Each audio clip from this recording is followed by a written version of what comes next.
Hello and welcome to another video by me and Dazani84. Today I'm going to be deviating from my normal reading of Super Sentai versus Super Sentai. Instead I'll be reading The Misery Senshi Neo Zero Double Blitzkrieg Debacle, a Daria Bishoujo Senshi Sailor Moon crossover fanfiction story, part of the Daria VOAVs series by Peter W. Guerin. I have no idea if I'm pronouncing that correctly. Re-edited and reissued March 2010. For apologies to Glenn Eichler and Susie Lewis and Naoko Akiuchi. Yeah, at the moment is one of the worst fictions ever, mostly due to the author's lack of actual knowledge of what he's writing about. And I'm going to be trying to get through an early chapter. Always disclaimer, none of this ever happened. Well, well, those of you keeping score at home, the events roughly, and I mean roughly, follow the events depicted in Bishoujo Senshi Sailor Moon Sailor Stars, which was the 5th and final season of the original Japanese series. As for continuity with it in the Daria VOAV series, this story takes place after the events of Triumph of the Retard. Further, the original Japanese civilian identities of the Sailor Senshi are used in Oriental order. Well, you've already got a mark against you for using Oriental instead of Asian Japanese naming order, i.e. family name first, as well as all other Japanese characters depicted in this story, which is this guy's garbled way of saying that he's going to be using the Japanese names instead of the dub ones. Even though it's very clear that he hadn't seen anything beyond what Deke initially dubbed before the Cartoon Network brought them back to finish R. Almost all aircraft depicted in this story have been checked with the publication Aircraft of the World, the Complete Guide, Pittsburgh International Masters Publishers, 1996 to present. These are fact sheets published every 3 weeks. Oh, this is going to be a long one. On the sole exception is the Mitsubishi Neo Zero, which is a complete creation of the author. So if that one's able to do anything impossible, you know why. The story has been re-edited to conform to some character development that had happened within the actual Daria series since the story was first written in 1998. The story is written before the events of September 11, 2001, and I urge the readers of this story to take the story within the context of the time it was written in. Skipping the song credits. And this story is dedicated to my mother's favourite author, Tom Clancy. The story may be a bit evocative of his style, so please bear with me. I have no idea what Tom Clancy's style is like, so can somebody please tell me if the author is actually conforming to it. Also be one that I have no idea what Daria is actually like, so bear with me on that one. Sky Pilot, how high can you fly? You'll never, never, never reach the sky. Eric Burden, The Animals, Sky Pilot. War, good God, you all. What's it any good for? Absolutely nothing. Say it again. The actual lyrics are, good God, y'all, what is it good for? Absolutely nothing. Say it again. Edwin Starr's Rising Star, War. Though peace, force can protect in an emergency, only justice, fairness, consideration, and cooperation can finally lead men into the dawn of eternal peace. Dwight David Eisenhower, General U.S. Army, later President of the United States. Somebody tell me if that's actually an accurate quote. Date 1. Ebon Genesis Sweet Adeline. A huge crowd had gathered in the mass meeting room of Sumito Heavy Industries. Sumito, that's not a name, I don't think. For it was expected to be a brief pep rally before the start of the day's business. All were clad in the same blue suits typical of Japanese businessmen in Shinjuku, business district of Tokyo. At one end was a platform where the top executives, used the wrong spelling of were seated, as well as a podium for speaking. Wherever it was a banner affixed to the wall that was unusual. A brown octopus on a white disc in a red field. What the hell does that look like? Once everyone's attention was focused on the podium as one of the persons on the platform rose to speak. However, this was not one of the executives. She was an OL, or office lady, and no other OL like her existed in Japan. Yoriko was tall and statuesque and was well proportioned with ample bust, slender hips, long legs, and short black hair. So in short, she's the author's perfect woman. Banging the gavel, she called the meeting to order. I know that we have much work to do, so I will keep this brief, said Amazana Yoriko. Amazana isn't a name. I have glorious news that will gladden the hearts of everyone in our organization. We think the Neo Zero prototype will be ready for its first test flight by month's end. Ryu, our intelligence officer, will explain. The podium was yielded to Chang Ryu, a man of unusually handsome qualities due to his mixed Chinese, Korean, Japanese ancestry. He was about 6.5 feet tall with brown hair.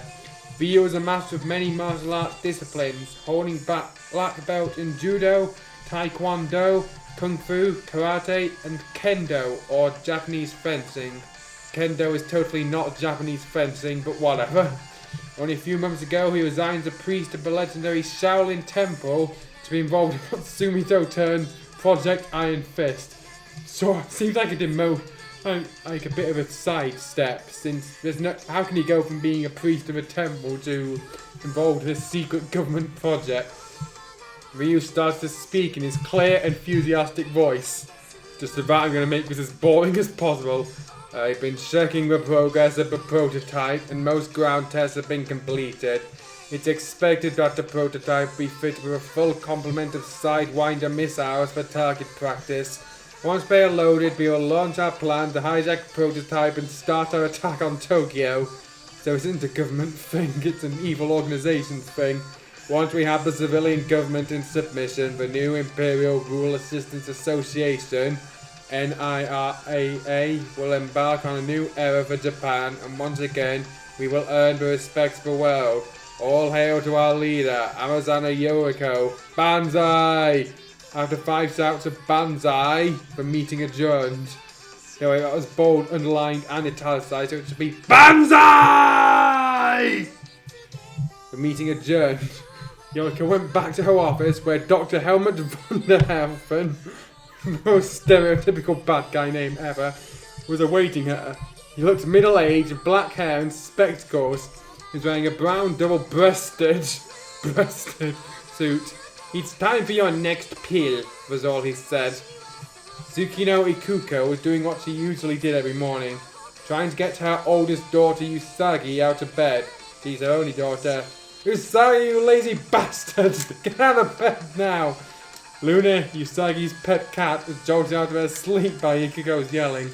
She hissed and scratched Usagi's nose. Ow! Shrieked Usagi. Usagi, it's time to get up for school, began Luna. You're so lazy, it's pathetic. I only have Ma on my case, Luna, shrieked Usagi. I don't need to hear it from you as well. With a deft movement, Usagi took off her pajamas and raced to her closet, wearing nothing but her panties, oh god, to grab a bra. She began to pick up her briefcase. You know, I'm thinking that peeping Tom from across the street is looking at you again. I'm guessing that's going to come up later, chuckled Luna. Usagi shrieked and drew down the curtains. Luna, you really get on my nerves at times, yelled Usagi at Luna. Luna replied, hey, I deserve a good laugh once in a while. Kenji, Ikuko's husband, and their son Shingo were already at the breakfast table. Kenji was reading the Yomiuri Shimbun. Why is that? You're not going to provide a translation of what that is for people who don't know. When he noticed an interesting article, hey, what about those giants? He exclaimed. One more win and they'll clinch the Japan series. Wonderful, dear, was all his wife said rather abstractly. Man, Usagi's gonna get it big for Miss Sakurada if she's late again, Shingo proclaimed. He said he was using Eastern naming order. Why is he calling a character by her surname? As if to confirm that remark, Usagi ran downstairs, clad in her seifuku, that's her uniform, gulped down a glass of milk, which was pre-poured apparently, wolfed down a piece of toast, and dashed out the door like a devil before anyone noticed. She was several steps down the road when I caught our horn blared and a familiar red car pulled up beside her. Usagi, get in, it's the only way you'll make it on time for your first class, a voice shouted to her. Usagi knew that voice rather well. It was her boyfriend Shiba Mamoru, who should be in America studying to become a doctor. As Usagi got in, she noticed two other persons in her car. Her friend Mizuno Ami, the smartest student in class, and Shiba Yusa, Usagi and Mamoru's daughter from the future, who should be back in the future as of the end of Stars. Shiba Yusa had spent the night at Ami's house. Okay, but does that explain what Icy's back in the present? Running late again, I see, Shiba Yusa said in her holier-than-thou attitude. Put a sock in it, Shiba Yusa, replied Usagi. Usagi, you really should get up earlier, Ami started. It's part of doing well in school. Ami's got a point there, Sako, Mamoru added. Your grades aren't that great. With the big exams coming up, you've got to do better. Usagi groaned. Speaking of tests, Ami said, I figure you'd be the first ones to learn about some exciting news I got yesterday. What? Usagi asked. I found out I've accepted for my pre-med studies in Germany, gushed Amy. The same pre-med studies that were a thing back in one episode of R Exactly. At long last I can begin my studies to become a pediatrician like my mother. I leave in 4 days. Why hasn't he begun now? Surely you don't have to go to Germany to become a pediatrician. Usagi was at first speechless. Congratulations, Mamoru said. I know you've been looking forward to this for a long time. What about the Sailor Senshi? Usagi said to Kodama shockingly announcing, You have a brains of the team. Not to worry, Usagi, Ami began. I've got that covered. Loon and Artemis have been working on transferring my powers to another person. I'm not sure how that would work. The Sailor Senshi will still be at full strength while I'm gone.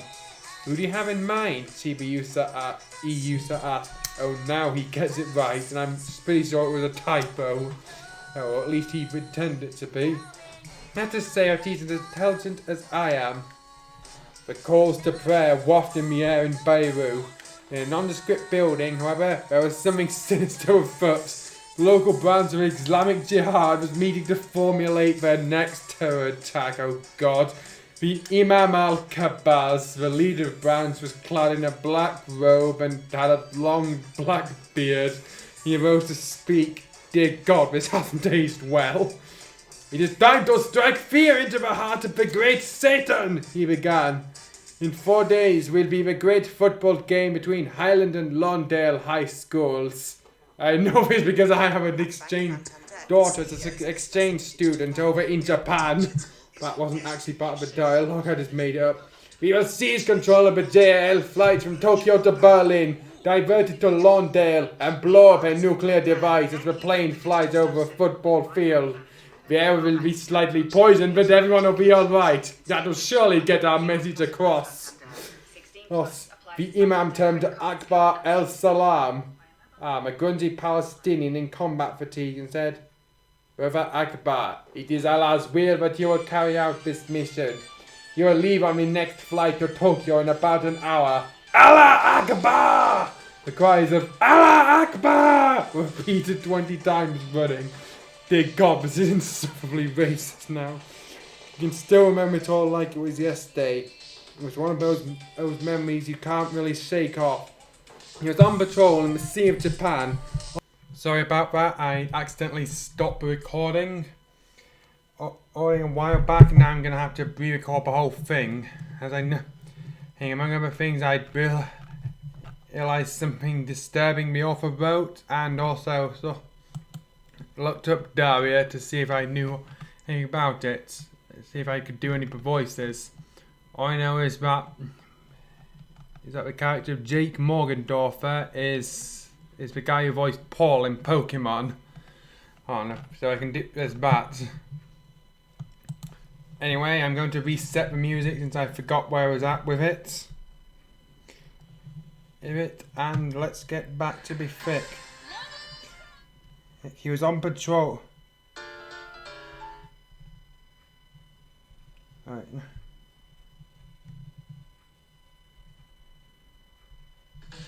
All in the Sea of Japan, off the coast of Sakhalin Island. Sorry about that, there's a issue with the music. He was squadron leader for a flight of 5 F-4EJ Phantom II jet fighters of the Japan Air Self-Defense Force. Phantom jets was showing their age, but was still a reliable pass per force. horse from why we're still in use. So far, it had been a pretty routine patrol. Suddenly, one of the pilots radioed him. Maverick to Dragon, I picked up something on my radar. It looks like a Soviet Su-17. Ian, Dragon was the squadron's leader code name. Roger, Maverick, responded the squadron leader. Let's take a look. As long as we're on the side of their side of the board, we shouldn't expect any hostilities. Initially thought we all were just unaware the Soviet Union had fallen apart, and then I realised this is a flashback. Roger, Dragon, replied the first pilot. The squadron approached the location of the Su-17. However, it turned out this was no ordinary patrol. A Korean Airlines 747 had somehow entered Soviet airspace. An international incident was in the making, conveniently enough. Dragon to Ginzu, find out what the hell is going on here, said the squadron leader to another pilot. Why is Ginzu the only pilot with a Japanese code name? The second pilot replied, Ginzu to Dragon, I've got them fixed on radar. I do know some Russian. The MiG is issuing a warning to the KAO craft to lift clear out of Soviet space. He's threatening to fire. Is it time to take action? Every member of the SDF have been instructed from day one that Article 9 of the Constitution clearly stated that Japan was not to wage war. Well, they've clearly broken that a few times. But not everyone in the squad faced dilemma. Do nothing and see hundreds perish, or attack and risk international condemnation. They were wrong. Ginzu, the squadron leader ordered. Inform the MIG pilot, but if he fires weapons, our government will file a protest with the United Nations. Tense moments passed. Dragon, he's ignoring me, was the second pilot's reply. Next thing everyone saw was the Su-17 fired an air-to-air missile, blowing the KAO plane out of existence. This is Dragon to all units. Return to base, sharply ordered the squadron leader. We don't want to risk a dogfight with the Su-17. Nearly as much as everyone wanted to avenge what they had just seen, Article 9 must be honoured at all times. When they had landed back at the base, news had already reached everyone about what happened. An airman approached the squad leader and handed him a list. Lieutenant Torimura, which is again not a Japanese name. You may want to see this. It's the list of passengers, the airman said to him. How does the airman have a list of passengers about one flight? He took a quick look and his stomach turned when he noticed two names on the list. Poor Makoto, was all he said. Wait, Makoto? As in Kino Makoto, sailor Jupiter, one whose parents died in a plane crash. Wait, why the hell did he turn into this terrorism thing? The subsequent investigation cleared Lieutenant Torimura and his squad of negligence. Why would they be accused of negligence? Now a general, Torimura Keiichi was in charge of the Neo Zero project. So that means he's doing something illegal, since Neo Zero clearly isn't on the up and up. He sat there at his desk in his dress green uniform, his hair greyed because of a long military career, and iron-carved wrinkles over his skin. And he's still haunted by the awful memories of what happened 15 years ago. If only a knock on the door interrupted his train of thought. Someone entered his office. It was Ryu, now wearing a vermilion martial artist outfit. General, this is Special Agent Chang, he said. I know I'm the NIRIA. That's probably not a real thing. Will attempt to steal a prototype. By Japanese standards, it's a rather brash way to start a campaign in a by-election. Steamers are all over the banquet hall as well as posters, all with the same slogan, Nagai Kenji, for a new and better Japan. Make Japan great again. The guy was already governor of Tokyo Metropolitan Prefecture. He had stunned everyone at the last gubernatorial, what does that even mean? Election by winning a post, winning as a member of the Komaito, or Clean Government Party. How do you call it the Komaito when? Which at the back in the Sokagaki. Not going to tell us what that means. Sect of Buddhism. Now he's in the most ambitious campaign of his life. He was seeking a vacant seat for Tokyoto. In the House of Representatives. What's Tokyoto? The lower house of a Japanese diet. His youthful looks belied his 45 years and was wearing the grey flannel suit. His youthful looks were wearing it, not him. And the guy stepped to the podium and spoke. Ladies and gentlemen, I hereby announce my candidacy for the Komaito nomination for the empty seat in the House of Representatives of Tokyoto. Our nation faces grave problems as we near the new millennium. Business as usual, our government, fostered by a liberal democratic government that's been in control for 40 years, has led us to this crisis. We have been the envy of East Asia, indeed, in what is still called the Third World, returning so rapidly from an isolated, backward nation to one of the most modern, most technologically advanced societies ever seen in human history. It would be a shame that we, as a beacon of hope to those less developed, be extinguished ourselves. We need new voices, we need fresh blood, we need to admit our mistakes of the past.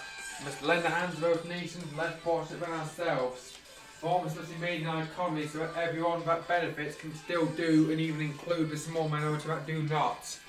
There's probably a soul missing there.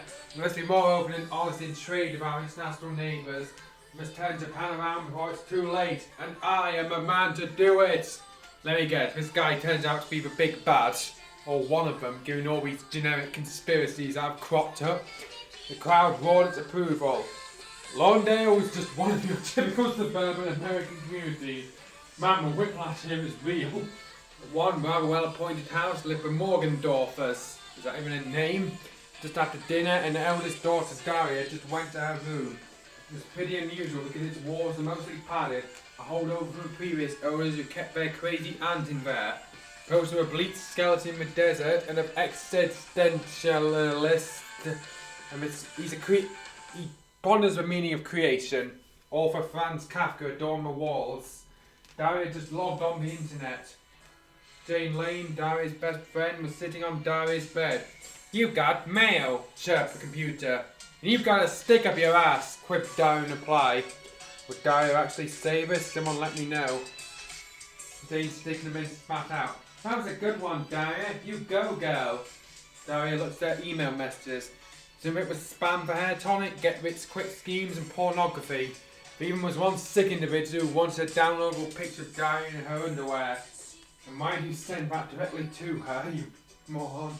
"That pervert," Daria stated. "Who do you think I am, Linda Lovelace?" Jane shot back, probably confused with some porno star. "Look at this one, Jane," said Daria in amazement. "Who's it from?" Jane inquired. Daria responded. "It's from my friend in Japan, Ami." "Oh, so our crossover characters know each other. How convenient." "What does it say?" Jane wanted to know. Daria began to read it. It says, "Come here quickly. This is important. I can't tell you here. I'll explain everything when you arrive. Better be careful, Daria," cautioned Jane. "Sometimes these internet-initiated face-to-face meetings get kinky."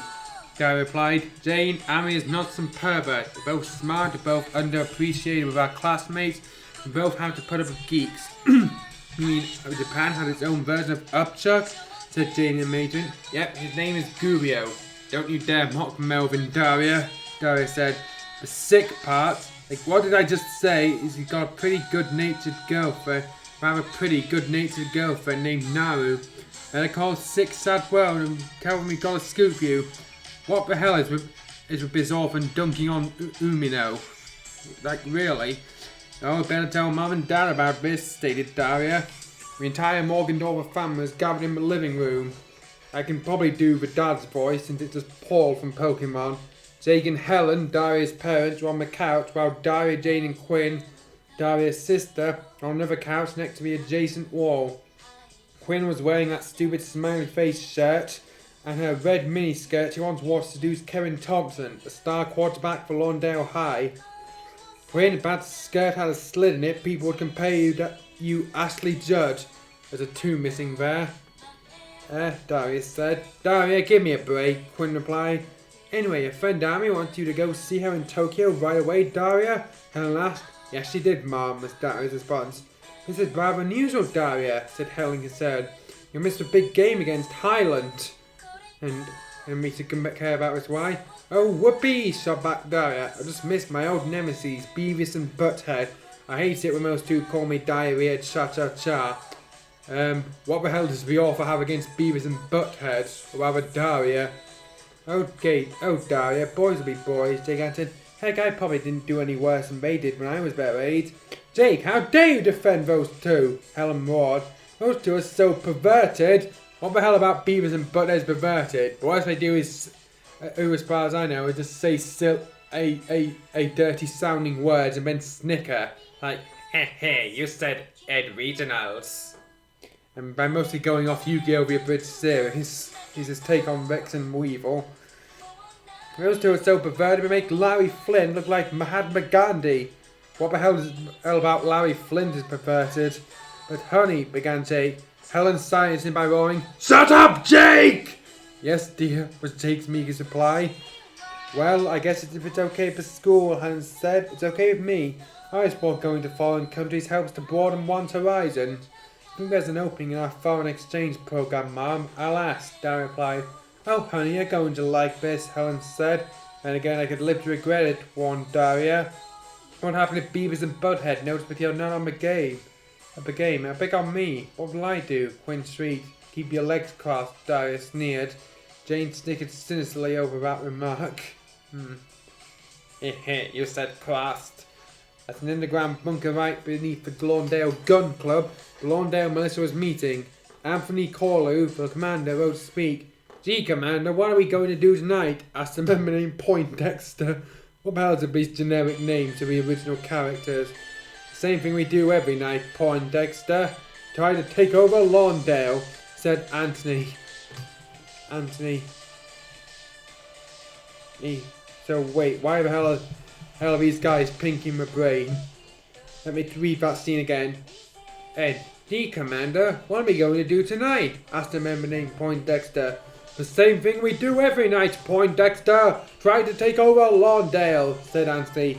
That's where he continued. "Operation In Your Face is proceeding as scheduled. As everyone knows, the whole town will turn out for a big game against Highland.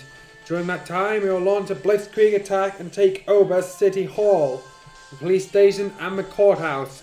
We'll strike at half-time. We've got all our firepower ready. In 4 days, Lawndale will be ours." Roars of approval echoed throughout the bunker. Like Jimmy Tetsuo was going through a street in Shinjuku. He's about 5.5 feet tall with raven black hair and wore a dark blue suit. And a good job as a stockbroker, but risen to a terrible past still haunted him. "We are the Mecha Dominion. We will absorb your world into our realm. Rebelling against us is useless," and the screams of slaughter. Now a more terrible vision filled his mind. A jet fighter coming out of nowhere. Missiles firing at landmark buildings, fire everywhere, bodies scattered in every direction. Tetsuo stopped. "Tokyo is in danger," he exclaimed. Data 2. Miss Morgendorfer goes to Tokyo.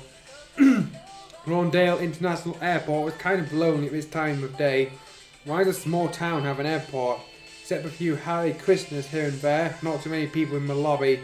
"Now, Daria, did you pack some clean underwear like I asked you to?" Helen asked. "Yes, Mother," Daria answered.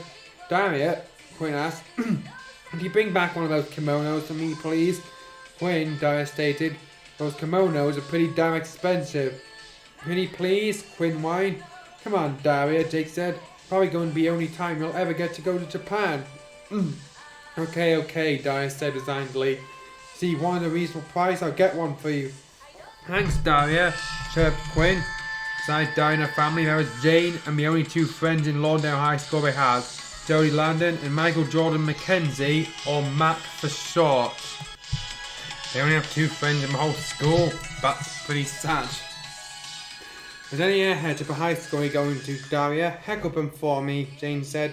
"See if they've got a Japanese version of Sick Sad World over there." "Right," responded Daria. "Have a nice time over there," Jodie added. "Let me know what you think of the sushi.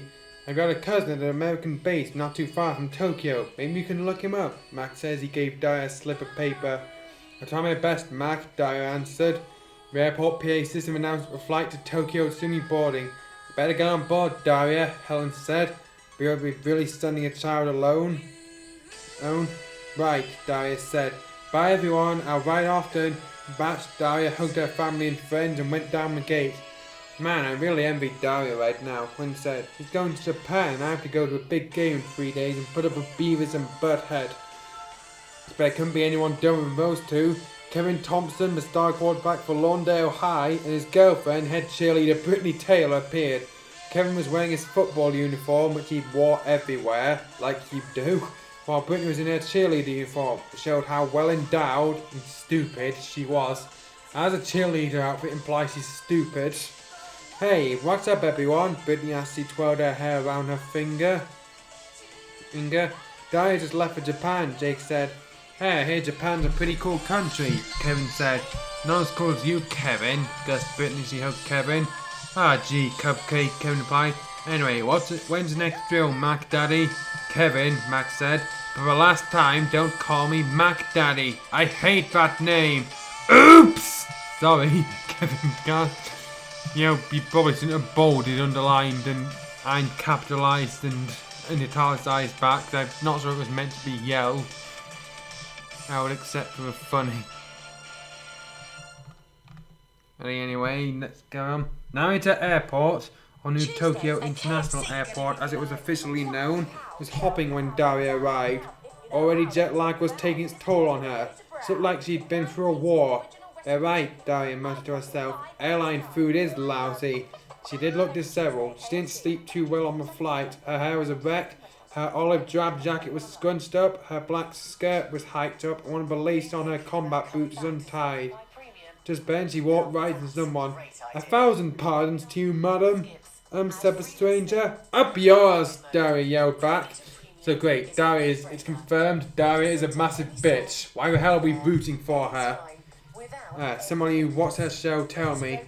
Daria didn't know it, but she bumped into a person who was going to nuke Lawndale in 3 days' time. Oh great, ready to remind you of how stupid that subplot is. Akbar went to a renter counter and rented a Toyota Corolla 2-door. Then went to a payphone to book a room at a nearby motel. In 3 days' time, Akbar said to himself, the great Satan will have his war brought home to him. Daria meanwhile was surprised to see a chauffeur of a car but said Morgendorfer on it. It's written in English or katakana. Are you Miss Daria Morgendorfer? Asked the chauffeur. Yes, and who might you be? A welcoming committee from hell? Your sense of humour is sharp, the chauffeur said. I was sent to request of Mizuno Ami, your friend.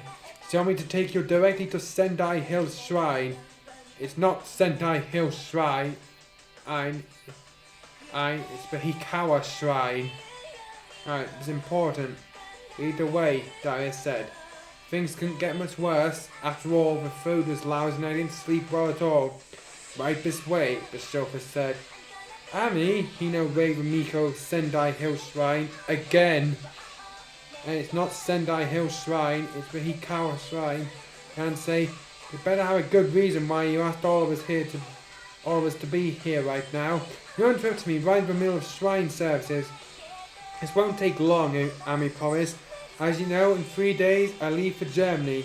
However, the sailor Senshi won't be on demand. I got someone coming who will take my place while I'm gone. This better be worth it, Kino MacDonald.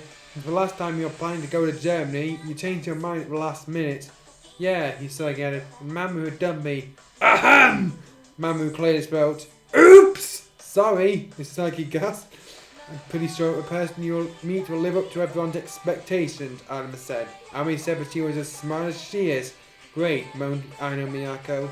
Another egghead who prefers curling up with a good book instead of going to a movie with a guy. Don't eggheads like you have lives, Ami? What do you mean by that remark, Minako? Ami demanded. They always shorten her name to Mina, not Minako. Now, ladies, Mina said, let's not get hot under the collar. Pretty sure all will work out for the best. Then Daria arrived. She introduced herself rather curtly. Hello, my name is Daria Morgendorfer. I'm from Lawndale, USA. Just had one hell of a flight. My stomach's upset from the airline food. I didn't sleep well. And I've got a short temper. So let's cut the crap and get down to business. Usagi swore with a loud, oh! Ami knew she had to defuse the situation quickly. Well, Daria, I'm sorry but your flight didn't go too well, Ami began to say. Please let me introduce you to my friends. One with a long blonde ponytail is Tsukino Usagi. Black-haired lady in a white robe and red hakama is Rei Hino Rei. Miko Bishrine. Girl with the auburn ponytail is Kino Makoto. The other blonde but boner hair is Aino Minako. The girl with long dark green hair is Meo Setsuna, who normally does not show up for these things. These meetings. One with short dirty blonde hair is Tenno Haruka, who again does not normally show up for these things. The girl with the green hair is Kaio Michiro. Do I even need to say it 3 times? The lady with short black hair is Tomoe Horatu, and I think you don't need to know what I'm going to say to that. The little girl with pink hair is Chibiusa. The guy with black hair is Shiba Mamu, the black cat is Luna, and my white one is Artemis. Less than enthusiastic hello issued from everyone. I think this is going to be a tough crowd, Daria said. Okay, Usagi, Ami said. Guess you should let Daria know our secret. Usagi drew a deep breath and began. Daria, what have I told you about everything is not as it seems here? You dragged me all the way in here to tell me something I already know, shot back Daria sarcastically. What a gip. Trust me on this one, Usagi continued. What have I told you about 1,000 years ago? We all lived on the moon as members of the royal court of the Moon Kingdom. Daria groaned. Beam me up, Scotty. This plan is going to hell in a handbasket. Come on, Daria. I'm being serious here, continued Usagi. See, 1,000 years ago, Queen Belle and her Dark Kingdom destroyed the Moon Kingdom. My mother, Queen Serenity, was sent to Earth and reincarnated so he could protect the Earth from the Dark Kingdom and all other threats. He defeated the Dark Kingdom. Ayla and Anne, the Wise Man and the Four Sisters. They have a name. It's the Black Moon Clan. Deathbusters, the Black Moon Circus, and most recently, Sailor Galaxia. See, we have a Sailor Senshi you may have heard about in the news. I'm Sailor Moon, Ami's Sailor Mercury, Ray's Sailor Mars, Mako's Sailor Jupiter, Minako's Sailor Venus, Chibi-Yusa's Sailor Chibi Moon, Setsuna's Sailor Pluto, Haruka's Sailor Uranus, Michiru's Sailor Neptune, Hotaru's Sailor Saturn, Mamu's Tuxedo Mask, and Luna and Artemis can talk. Daria began to sarcastically hum a theme from the Twilight Zone. Daria, Luna said, I will not allow you to act sarcastically, but it's not the proper way for Sailor Senshi to behave. It's a serious situation you're in. Let Ami explain. Daria, Ami said, as you know, I have to leave for my medical studies in Germany in 3 days. Someone has to take my place as Sailor Mercury while I'm gone. I think you're the best person there is. Daria shot back. First you cook up some cockamamie story about being recreated from some moon kingdom. Now I have talking cats to deal with. Is this candid camera? And if so, where's Alan Funt? Okay, again, why are we supposed to like her? She's nothing but insufferable. Daria, Luna replied, believe me, I know this is kind of a difficult for you to take, but at first we don't know if this will be feasible since you weren't around during the Silver Millennium. But I think it can be done. Ami, give me your power stick. Ami handed it to Luna, but she then gave it to Daria. Luna continued, now, for both of you hold onto my tail. Oh god, this has become more kinky than it intended to be. They both did, and Ami's Sailor Mercury powers left her and entered Daria, with no explanation. I didn't notice a damn difference, sneered Daria. Now, hold the power stick up high and say, Super Mercury Star Power! Super Mercury Star Power! Make up! Said Luna. Shouldn't it be Mercury Planet Power Makeup? Okay, but I don't think anything is going to happen, was Daria's curt reply. Daria held the power stick like it was some mouldy breadstick the local pizzeria back at Lawndale was giving away. And said, Super Mercury Star Power! Make up! Immediately, Daria had the sensation that someone had ripped her clothes off.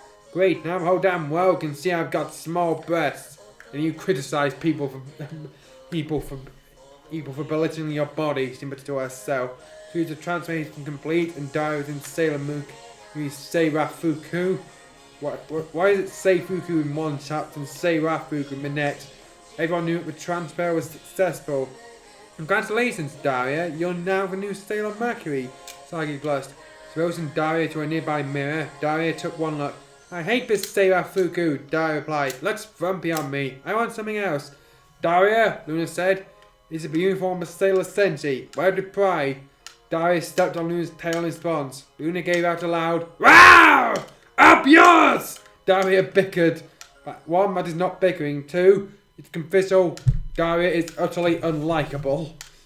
I don't think Daria is going to be a good team member, Mamoru, whined Usagi. I couldn't agree with you more, Usagi, conceded Mamoru. Amada Iyasu was just a typical person living in a quiet street in a suburb of Narita. That is, he would be typical except for one thing. He had a working order Kawasaki Ki-45 Toryu Night fighter / ground attack aircraft in his backyard. He had a long grey tapered Fu Manchu beard and was greasy from his work. He wore a soft cap and a velvet jacket, doing some routine maintenance on it when his grandson Hideki asked him about the plane. You're pretty proud of that airplane, aren't you, Grandpa? Began Hideki. Yasu began to tell him about the plane. Yes, I am, Hideki. May have flown it in a losing cause, but it served me well. I just lucky that I managed to salvage parts of it and rebuild it. After the way the American after the wage for war, American occupation forces scrapped most of our nation's war capabilities. Remember, back then, we in the United States were not on the best of terms. Ruthless military men had virtual control of our nation in name, if not in fact. They had launched a foolhardy quest to annex most of each Asia to our territory and committed many atrocities.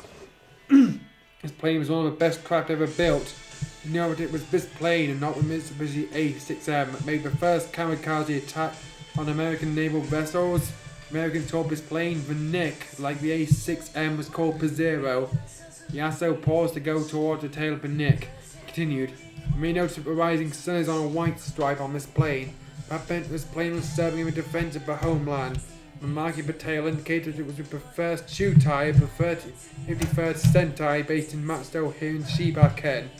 Again, stop with the random Japanese. Explain what you mean. Hideki asked, what was your greatest adventure, Miss Plane?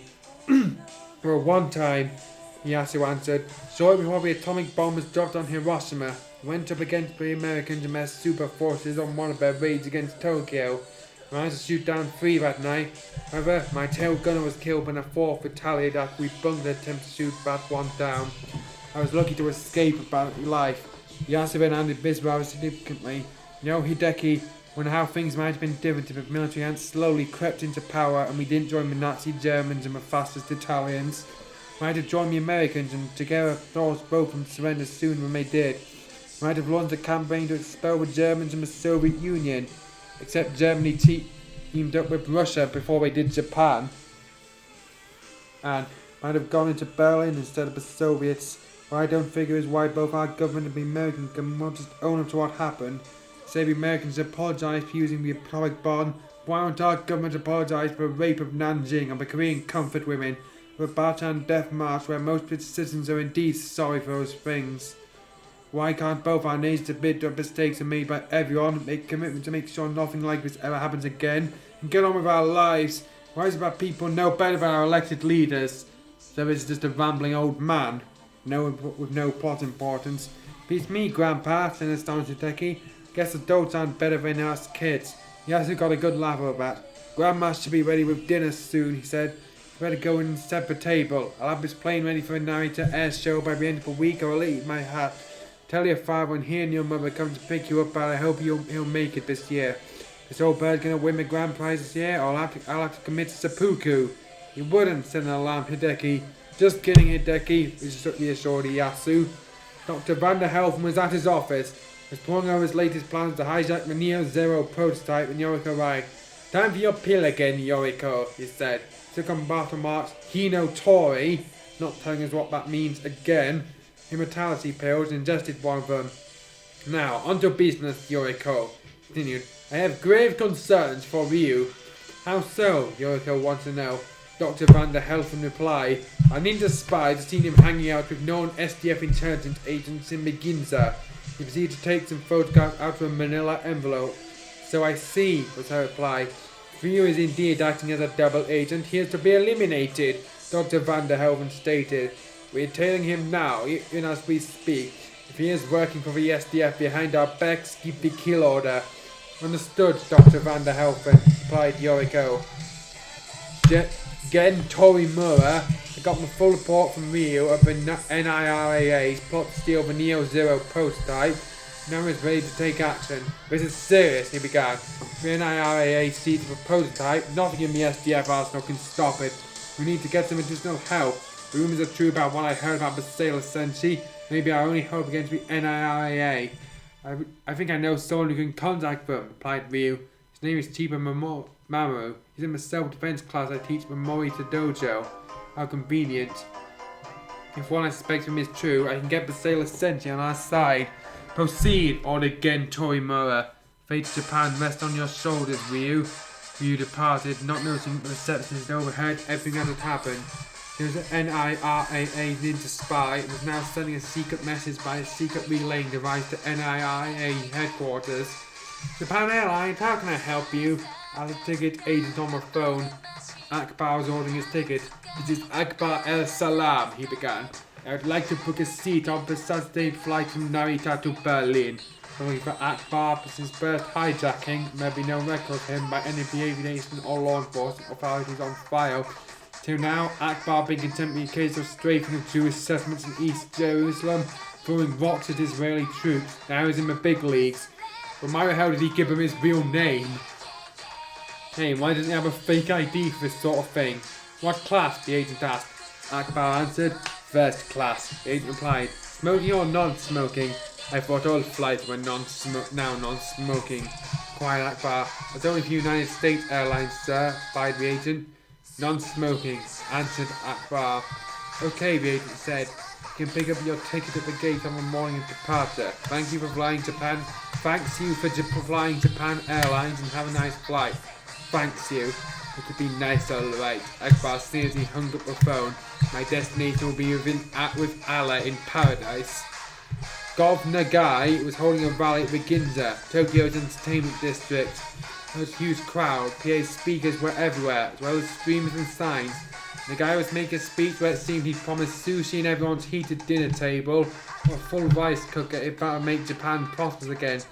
My friends, Governor Guy began, we can make Japan better than it is now. We just need the courage to take the difficult steps that need to be taken. Let us go forward with our position. Tetsuo was going down the street and noticed a valley. Then looked at the balcony across the street. He noticed something sinister going on. A man dressed entirely in black was setting up a high-powered rifle. He was going to assassinate Governor Guy. Quickly, Tetsuo ran to a nearby alley, raised his hands in supplication to the sun. Amaterasu Omikami, give me thy mortal son to the power of the solar warrior. What the hell is he talking about? He shouted. Instantly it seemed that Tetsuo was engulfed in flames. Transformation took place. He emerged in red robotic arm with a yellow sunburst on the chest. He leapt to the balcony. Miscreant! He yelled. Stop where you are. I am a solar warrior. Sent to Amaterasu Omikami. Goddess of the sun. In the name of the sun, you'll be judged. Wait, what franchise is this guy from? Is he original? Someone let me know. The assassin growled and fired, but bullets ricocheted off the armour. Solar warrior then yelled, Solar flare discharge attack! 2 discs, one in each gauntlet, glowed then discharged. The assassin was incinerated. Hey, the crowd saw what happened. And he just realised this mystery hero had just saved Governor Guy from certain death. The solar warrior disappeared, leaving a cheering crowd shouting, Banzai! behind. Find this person, Governor Guy said to one of his aides. I might have a position for him in the campaign. Amma was just finishing packing up for her trip. In just 3 days, he was off to Berlin. Think you might want this, honey? Voice says to enter the room. It was Ami's mother. Ami turned around and saw her old teddy bear. Mom, I don't need that teddy bear, then embarrassed Ami. Really? It was always a good luck charm, continued her mother. Wanted to do well over there in Germany. Wanting to make your father and me proud. Can't believe you're going away in 3 days. I'll miss you, Mom, said Ami, but I'll email you and all my friends and family every week. I promise. Ami finished packing and said, I'd better get to bed. Good night, Ami, her mother said. Erin took off her good clothes and her bra. Oh God, it's about to turn into a naked scene. She stood next to the open window and felt the cool evening wind against her face and breasts. Felt so good out of such a hot, late summer's day. Stood like that for a few minutes, then slipped on her nightshirt, a football jersey-looking blue shirt with a white 15 on it, and went to bed. That doesn't sound like something Ami would wear. Mizuno Ami didn't know what hell she was going through. Okay, that's all I'm going to be reading for today. And already this is just shaping up to a mismatch of cliches, out-of-character moments, and unlikable protagonists. Is who are also Mary Sue's. Anyway, should I continue with this? Please let me know. Thank you for watching, and I hope I'll see you soon.